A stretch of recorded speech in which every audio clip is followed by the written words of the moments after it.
Bienvenue dans le 56cast 44e du nom. Au programme cette semaine, nous allons parler d'Edward Snowden, enfin de l'impact qu'ont eu les révélations d'Edward Snowden sur le comportement des internautes et un peu plus d'une gigantesque étude canadienne. Et puis dans le quartier libre, nous parlerons de l'actualité de la décentralisation du net avec Tristan Nito. Quelle patate dans ce début d'émission. Et Camille Gévaudan. Bonjour Camille. Salut. Oh la vache. On a tout de suite nos repères, ça fait du bien. On va parler, mais on ne va pas parler de quoi d'ailleurs. On va pas parler de Yandex, hein, parce que la soupe a déjà beaucoup de goût comme ça. Si tu l'as réfléchi pendant une semaine, celui-là, ça fait plaisir. Non. Et tu veux avoir un t-shirt Bada Yandex la prochaine fois ou pas? Non mais sérieusement, vous connaissez, c'est un moteur de recherche super populaire en Russie. Et désormais, c'est aussi un navigateur. J'en connais d'autres, moi, des moteurs de recherche qui sont devenus navigateurs. Et ce navigateur repose sur Chromium, la version libre de Chrome, voilà. Alors, ensuite, la fondation Mozilla accepte les dons en bitcoins. La Croix-Rouge accepte les dons en bitcoins. Tu vois, aucune originalité. Ouais. Un supermarché Spar dans la gare centrale Ouais. Des fois, je devrais lire le truc avant de le dire, ouais, c'est ça. Mais c'est pour les fêtes comiques, fallait que ça enchaîne. Non, mais c'est juste Arnhem, aux Pays-Bas, accepte les bitcoins. Et on va arrêter là. Donc. Le supermarché, Ouais. pas la ville. Moi aussi, j'accepte les bitcoins. Hein.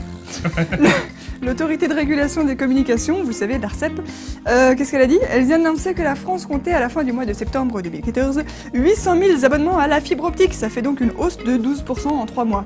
Vu que je ne fais pas partie de ces 800 000, je m'en fous.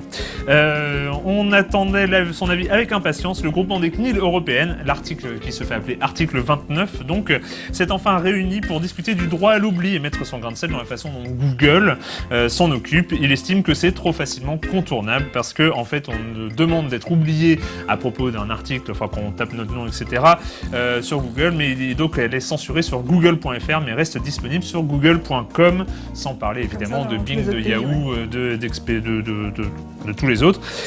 Non, pas Expedia, mais comment il s'appelle l'autre moteur là Alta Vista. Ouais. Pardon. Voilà. Ben, il reste accessible sur Yandex.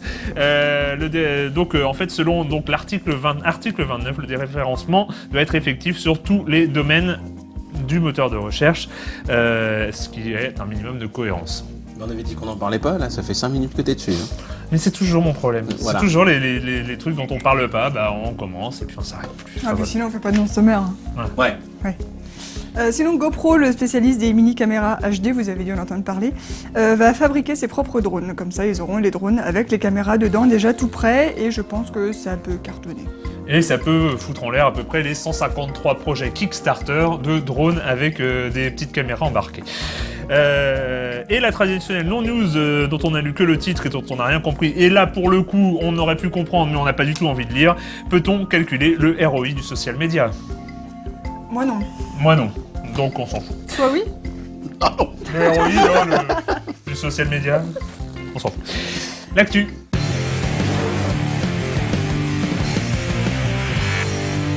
On a tendance à dire qu'il y a un avant et un après Snowden. Oui, Snowden, c'est juin 2013. Pour rappeler rapidement l'affaire, un informaticien ayant bossé pour la NSA et la CIA commence à balancer le fait que ces organisations font appel aux géants du web pour avoir accès à toutes les données de tous les internautes qui utilisent ces services. Je résume en gros, et ça n'a pas tardé, le mec est passé en mode recherché activement par les États-Unis, a trouvé refuge en Russie et où il crèche encore en ce moment. Mais c'est vraiment n'importe comment, hein. Le mec, il crèche. Ouais, non, c'est... Edward Snowden, donc. Mais d'ici 1 mois ou 2, j'aurais repris mes marques, hein, je te jure. Donc Edward Snowden a vraiment mis à mal tous les gens qui se disaient on a confiance sur Internet, on est tranquillou, on utilise Gmail et Facebook comme si de rien n'était. Non, depuis Snowden, ça change. Et donc un think tank canadien du nom de CIGI, donc je vais vous faire Center for Internet Governance Innovation, a fait un sondage sur plus de 23 000 internautes dans 24 pays différents sur la confiance quel est l'état de la confiance dans les outils Internet. Alors évidemment, juste pour être leur sujet, eux, c'est la gouvernance Internet. Sujet chaud dont on va parler aussi l'année prochaine, je pense, parce qu'il y a un gros sujet sur l'ICANN qui devrait passer, enfin qui essaye de passer, de sortir de la domination des États-Unis. C'est l'institution qui gère l'attribution des noms de domaine dans le qui est monde. gérée par qui est dépendant du ministère de Commerce américain et qui devrait passer normalement sur une gouvernance multipartite. Enfin, on en reparlera. Bref. 23 000 personnes ont été interrogées. Et la première question, quand même, une des plus importantes et qui est bonne de signaler, c'est est-ce que, selon vous, un accès raisonnable, accessible, enfin pas trop cher, à Internet fait-il partie des droits de l'homme? Et là, tout le monde est d'accord, quel que soit le pays.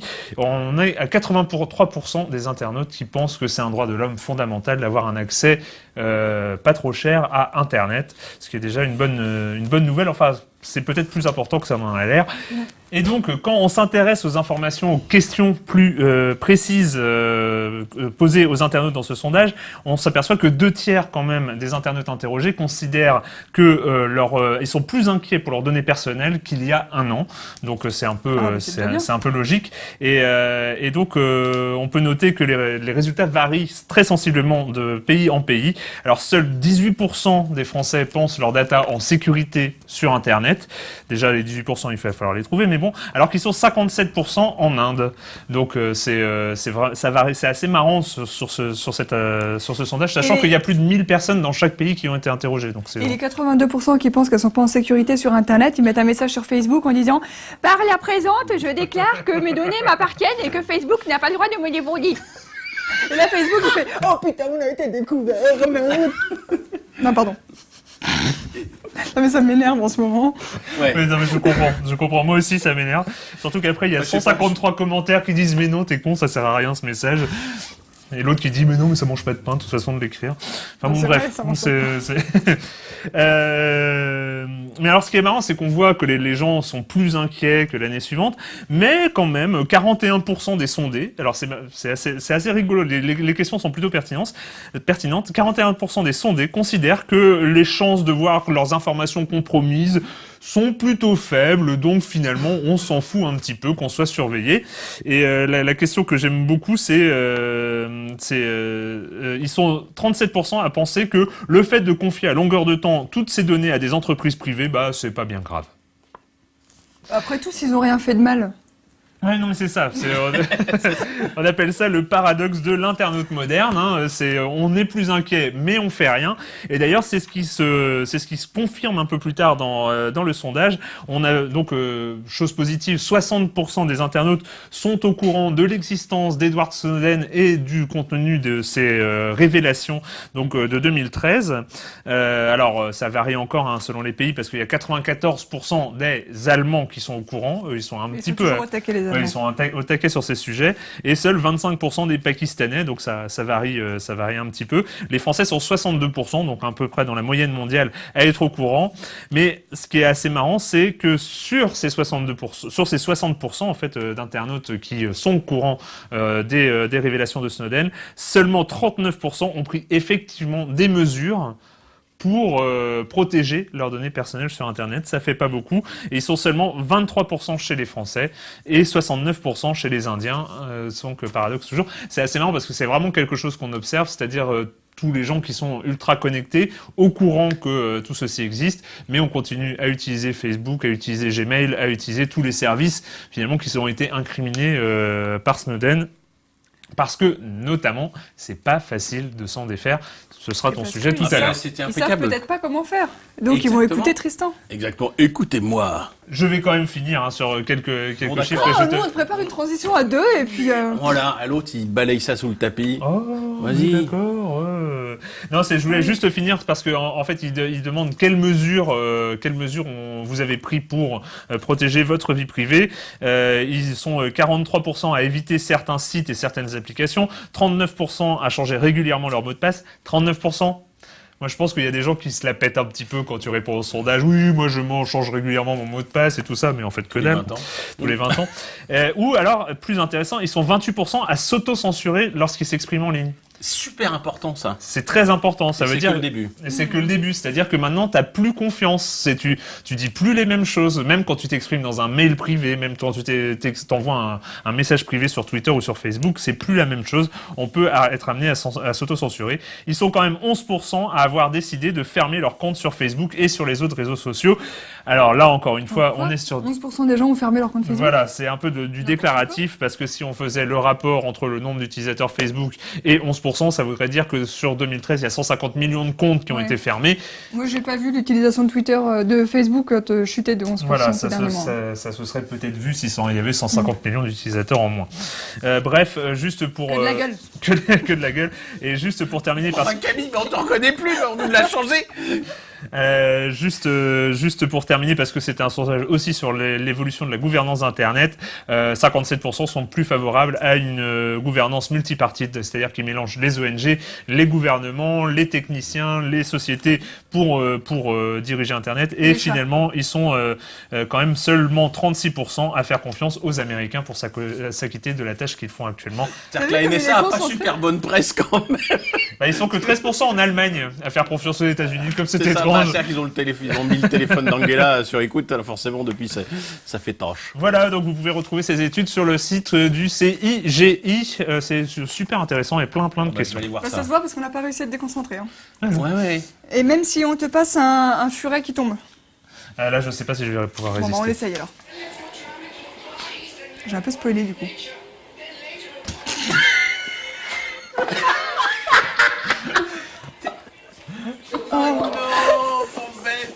C'était le Ferret Jump Fail par Marek Ria. Ça porte bien son nom en tout cas. C'est beau. Putain, à l'époque de Failblog, c'était bien quand même. Failblog. Le quartier libre.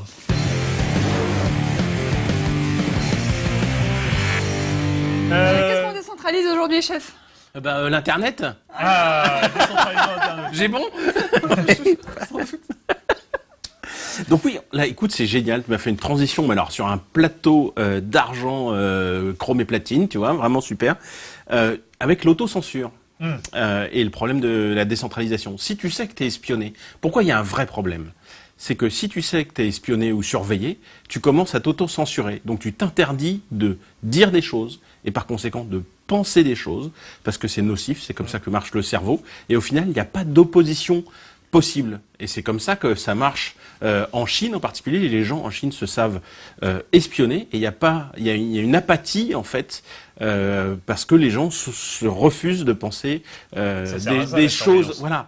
Et c'est-à-dire qu'ils ne font pas les choses. Ils n'ont même pas essayé d'aller sur des sites qui pensent être interdits et donc en fait, voilà, ça maintient. Pas de risque. Pardon ? Pas de risque. Pas de risque, non. Et ça maintient donc le statu quo qui est pas à l'avantage des citoyens. Ce qui donc nous amène à la problématique de la décentralisation d'Internet. Pourquoi c'est important de décentraliser ? C'est parce que les grandes plateformes dans lesquelles on met nos données, elles sont directement connectées à la NSA. Elles nous surveillent. De toute façon, c'est leur business model pour nous profiler. Et donc, on s'auto-censure. Alors qu'est-ce qu'on peut faire si on veut avoir un écosystème, un Internet qui est bon pour nous et puis pour les générations futures Moi je sais.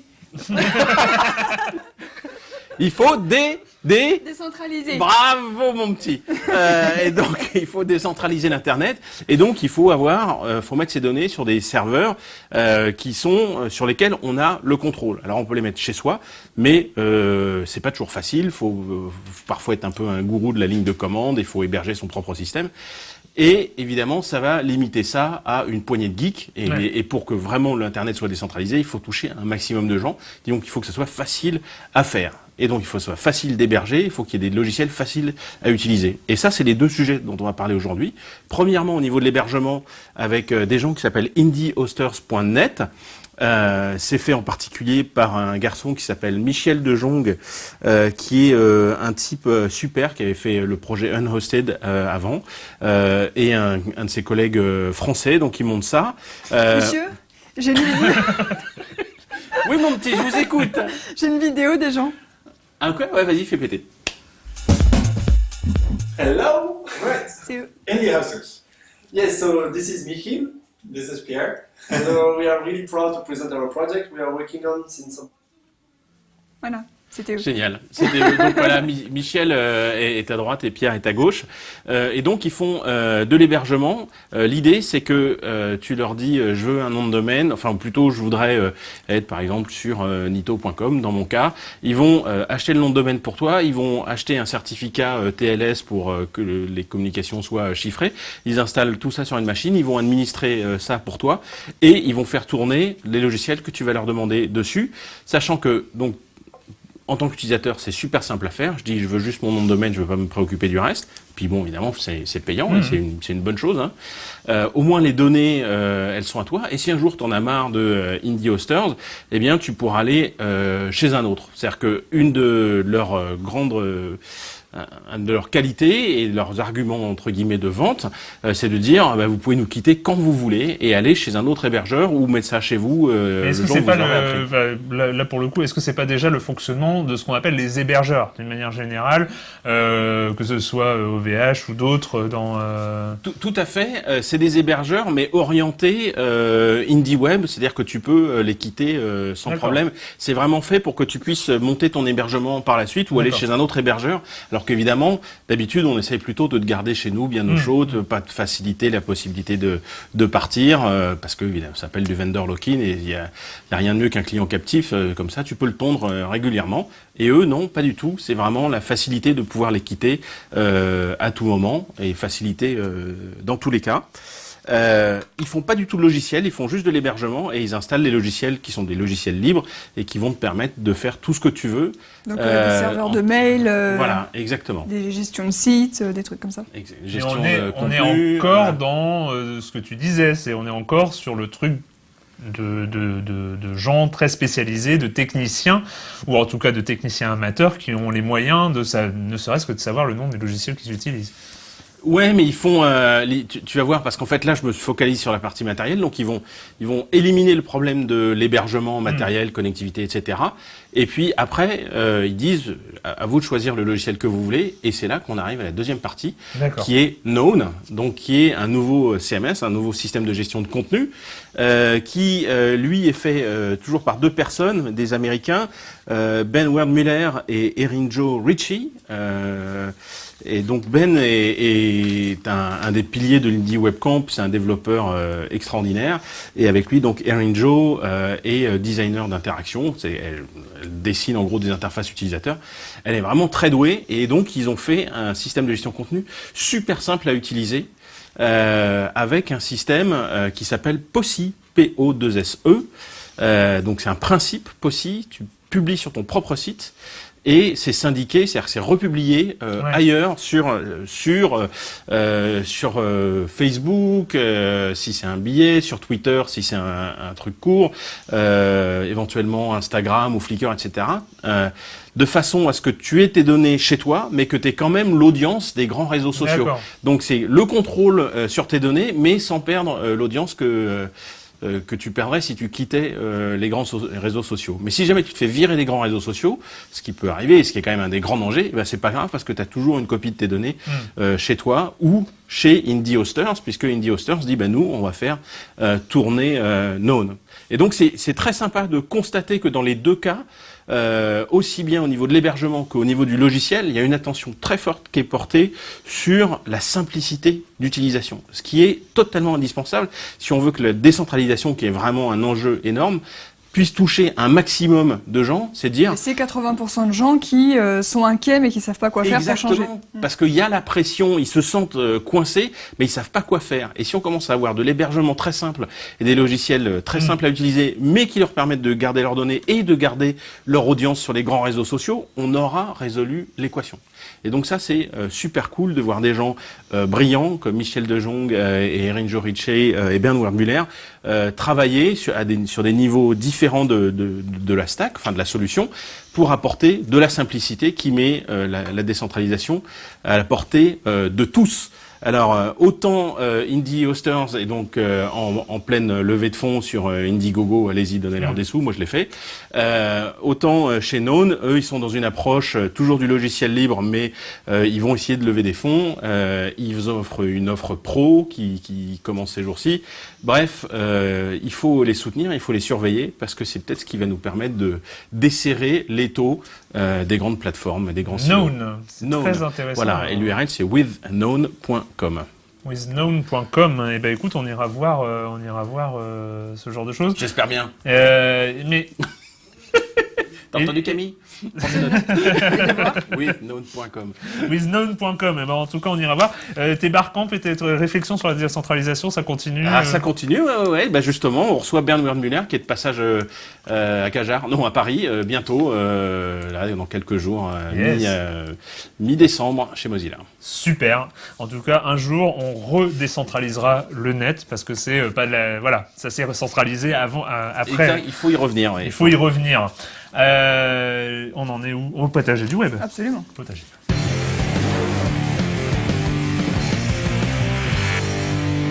Le potager du web est une minute nostalgie. Nous allons voyager dans l'Internet du passé. L'Internet où Twitter n'existait pas.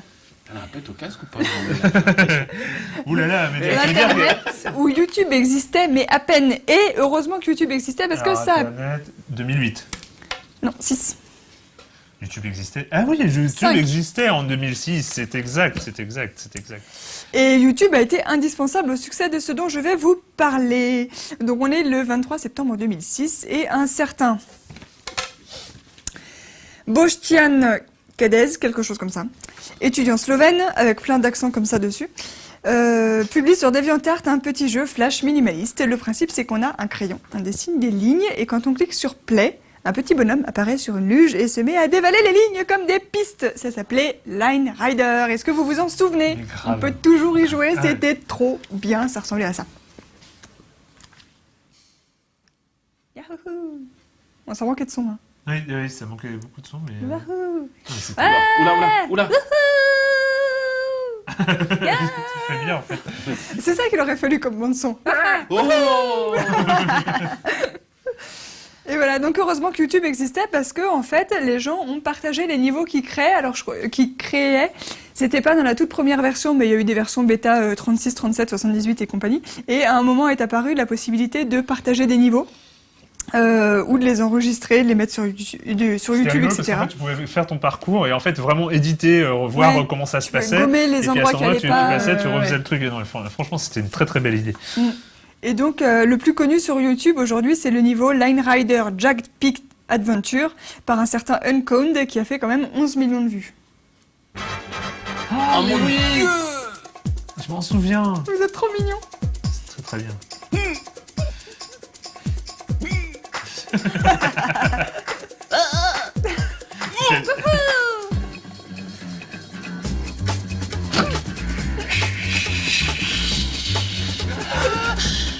I think it's time we blow this scene. Get everybody in the stuff together. Okay, 3, 2, 1, let's jam.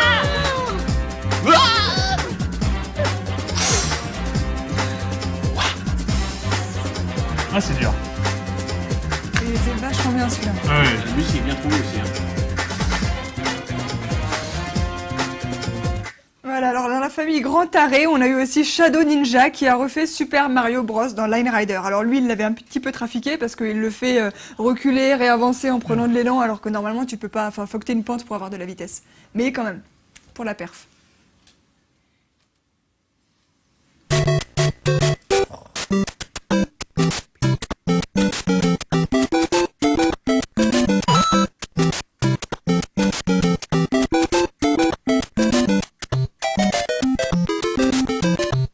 J'ai refait ça. C'est pas un Ah non, et là Ouais. c'était pas possible. Mais c'était dans l'esprit mashup quoi, Ouais. c'est Line Rider vs Mario Bros. Donc on a des vidéos en fait, au fur et à mesure du temps, on avait des vidéos de moins en moins artisanales où manifestement on avait des dessins qui étaient faits dans d'autres logiciels d'abord, des trucs de ouf avec plein de détails qui ensuite ont été importés dans le jeu et en essayant de rafistoler pour que la petite luge puisse passer. Ça ils l'ont pas dessiné dans le Ouais, jeu. parce qu'en fait, il faut se souvenir que l'éditeur de dessin de Line Rider était remarquablement minimaliste. Il y avait le fait de faire un trait, le fait de gommer. Grosso merdo, on était là-dessus. Donc on faisait pas ça. Mais du coup ça a de la gueule à la fin. Ouais. Et donc en fait ce jeu a tellement bien marché qu'il y a eu un studio qui s'est créé autour, je sais plus comment il s'appelle, et ils en ont sorti une version pour Wii, une version pour DS et même une version pour iPhone en octobre 2008. Est-ce que vous le saviez? Je me rappelais même plus en fait. Ah bah moi non. Non. Je crois que ça a cassé toute la magie du truc, qu'on puisse plus y jouer dans un petit truc flash ouais. dans son navigateur. quoi. Mm. Bref, ça a tellement bien pris qu'un beau jour, on a vu passer ça à la télé américaine.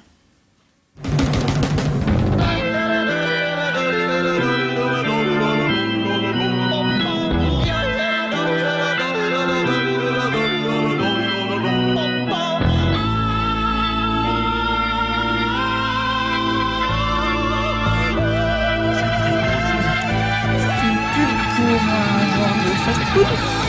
D'accord. Oh non, mais non, mais voilà. J'ai cassé tes rêves. Ah non, mais la pub ruine Et là, tout, je là, crois c'est... Et là, je crois que c'était la fin de Line Rider. Ah oui, oui, non, là, c'est- Mais bon, on pourrait tous s'y remettre. Ouais, moi, je faut en propose faire un. une version en HTML5 Ils salissent tout. avec Canvas. Ouais, ouais. Ça se trouve, il y en a, j'ai même pas regardé. Je suis tellement... Oh mon Dieu, Camille, il va falloir qu'on parle. tellement honte. Si on avait eu le temps, nous aurions parlé de Google Contributor. Ouais, Google Contributor. Ça fait un peu robot, non? C'est c'est présenté comme un moyen de soutenir directement ceux qui créent les sites que l'on visite chaque jour. L'idée est pour l'internaute de déterminer une somme mensuelle que l'on est prêt à payer entre 1 et 3 $, ce qui fait 0,80 à 2,40 €, dont une partie est reversée par Google aux sites qu'on visite le plus fréquemment, s'ils ont choisi de participer à l'expérience. Pourquoi on ferait ça? Pourquoi on aurait envie de donner des sous aux sites que l'on visite les plus fréquemment? Ça n'a aucun intérêt comme ça a priori. Mais si, pour se débarrasser de la publicité que Google a mis. Exactement. Et là, Google, il dit, si tu payes, je t'enlève la pub sur ces sites. Franchement, c'est machiavélique. Le problème- non, mais Et le vrai problème- c'est même pas qu'il l'enlève, c'est qu'il la remplace par un petit message de remerciement avec des petites fleurs en gif animé. D'accord, c'est vachement classe. Le problème, c'est que ça résout pas du tout la problématique du pistage. Parce qu'ils savent exactement où tu vas pour ne pas te montrer les pubs. Ou plutôt te montrer Ouais. ces gifs animés de remerciement à la place du truc. Oui. Et en plus, ils savent exactement qui t'es et ils ont ton numéro de carte bleue. Oui. Pour, donc, Ah, mais c'est ils ont- vraiment Ils ont jamais dit que c'était philanthrope. Hein. le plan de con. Non, mais Mais- je pense qu'il faut trouver une solution payante pour rémunérer les auteurs J'y de viens. contenu. Elle y J'y vient. viens. Bah, elle est merveilleuse. J'y viens. Non mais juste un truc, et un autre truc qui est complètement con aussi, c'est que pour l'instant, les sites participants à l'opération s'appellent The Onion, Science Daily, Mashable et Imgur, comme on aime le prononcer. Mais je suis désolée, c'est pas vraiment les gens Oui, c'est pas, que je on me n'est dis... pas sur l'info Oh, libre. ouais, voilà, et, c'est ça. ouais, c'est ça. Les militants, j'ai envie de les soutenir Ouais. et tout, ils ont besoin d'argent, quoi. C'est pas vraiment ça. Et donc, pour le coup, on a un service presque identique qui existe déjà depuis plusieurs années et qui s'appelle Flatter. Et c'est exactement le même principe, sauf que bizarrement, personne n'en parle quand on parle de Google Contributor. Ça a été créé par des petits inconnus, des Suédois, qui ont aussi fait un site qui s'appelle The Pirate Bay. Je sais pas si vous en avez entendu parler. La différence, c'est que, donc c'est pareil, on choisit une somme d'argent mensuelle à partager entre plusieurs sites. La différence, c'est que c'est pas donné automatiquement aux sites qu'on visite le plus, c'est donné manuellement aux sites sur lesquels il y a un bouton flatteur Ouais. et on clique dessus. C'est-à-dire que si j'ai cliqué sur 3 sites différents, je veux flatter celui-là, celui-là et celui-là, et ben la somme sera divisée en 3 et les 3 vont recevoir un tiers de notre somme mensuelle. C'est ça. Et, Et là, ceci dit, oui, ça a été pensé pour ça fait déjà pour, quelques années, rapporter ça de fait, l'argent. ça fait 5 ou Ouais. 6 ans déjà. Ouais, ça décolle pas vraiment, ouais. mais ils continuent à essayer de le rendre de mieux en mieux.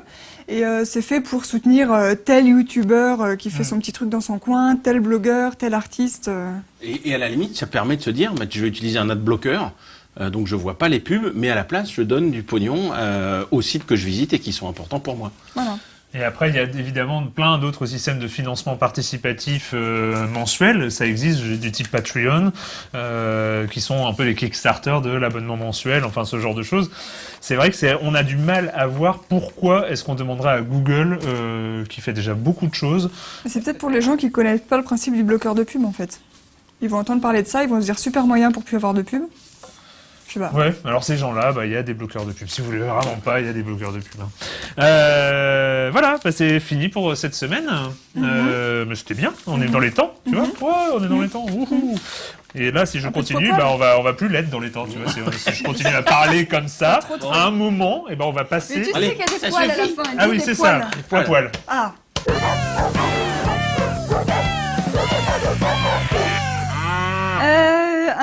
Un chat ragdoll, c'est une espèce de chat vachement bien. Le mythe, c'est que si vous les soulevez, ils deviennent tout mous comme des chiffons et puis ils ont plus aucune résistance. Et donc il s'appelle Timo et c'est filmé par un certain Xi Double. Et il a pris son chat, il a pris un drone, et puis il a fait confrontation. D'accord. Il faut des coups de patte. Il a peur, le pauvre. Alors qu'il faudrait... C'est un coup à casser.